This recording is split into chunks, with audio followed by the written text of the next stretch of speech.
Number one thing you should know in my 10 things you should know about C&P exams is that the C&P exam is the most important day in your VA claim. You have to show up for it and you have to be prepared to talk about the severity of your disability and how it affects your work and your social life. If you're a no-show, it's going to make it really easy for the VA to deny your claim. They scheduled you for an exam, you didn't bother to show up, so they're not going to go easy on you. Take this stuff seriously and show up for the exam. That's thing number one. The second thing you should know is that C&P exams are not conducted by your treating doctor, and the purpose of them is not to help you get better. The purpose is to evaluate you so they can generate a report to send it back to the VA so they can make a decision about your claim and adjudicate it. This is going to go into your permanent record and it's going to be in writing. So make sure you go in there and do your job, and that is to talk about your disability and make sure that the doctor records everything accurately. There's a small window here. Go in there and do your job. Thing number two. All right, so number three is that you should know that everything you do and say is being observed. So you should find out what your exam is for and prepare for it. If you filed a claim for your feet and you submitted enough evidence to warrant a C&P exam, then you need to be prepared to talk about your feet.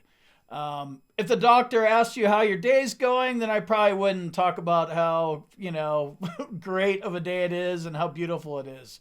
You're there because you have foot problems and you've been dreading this exam because your, VA claim depends on a fair exam, Don't engage in small talk and, don't be hostile, be cordial, but don't just go bullshitting around with this guy.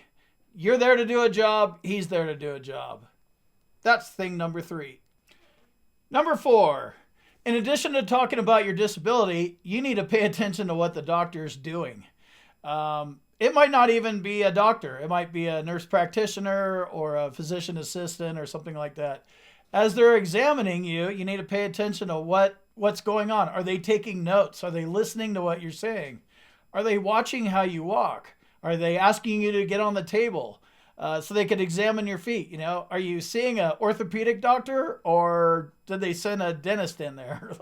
You really don't know. So you have to be taking mental notes because when you get out of your C&P exam, you need to take notes and get them down on paper because you're going to have to make the determination if you got an adequate C&P exam or not. Number five, be honest about your symptoms and do not downplay them or exaggerate them. You might have to challenge the results of this exam somewhere down the road. And if you exaggerate your condition, you're going to be contradicting yourself from things that you said in the past or maybe in the future. And then on the flip side of that, if you go in there like a tough guy and you suck it up and move through the pain, the examiner is going to write down that, oh yeah, look, he looked fine. He just pushed right through it, so it must not have bothered him. So don't let him put you into painful situations and stop when you feel the pain. Be prepared to be uncomfortably vulnerable. This is not the mentality that we were taught on active duty. This is where we're at now. You feel pain, you stop. Don't exaggerate, but don't downplay. This is your time. You'll most likely be seeing some sort of orthopedic doctor, if we're using my foot example. He'll have a checklist on the computer. He'll ask you some questions, watch you walk. He might do some range of motion stuff or something like that. But technically, this is your time, so you need to make the most out of it. It's limited. If you suffer from memory loss, you can bring in a list and make sure you cover all the things that you want to talk about your feet, It's a serious disability. It's bothered you enough to file a claim for it. So, technically you should have this stuff committed to memory. But if not, it's fine to bring in a list. But either way, make sure you go in there and cover all the points that you want to cover about the severity of your symptoms and how it affects your social and your work life. Number 7 is you need to know what your exam's all about. If you're filing for an increase and you're already service connected for your feet, then the doctor's going to be looking at the severity of your symptoms and how your condition got worse. You don't need to go back to 1975 and explain what happened all over again. You're already service connected. You're just going for an increase. You're wasting time if you're going back to 1975 and covering 1975 to 2020. When you're going for an increase, just talk about the severity of the symptoms and your condition got worse.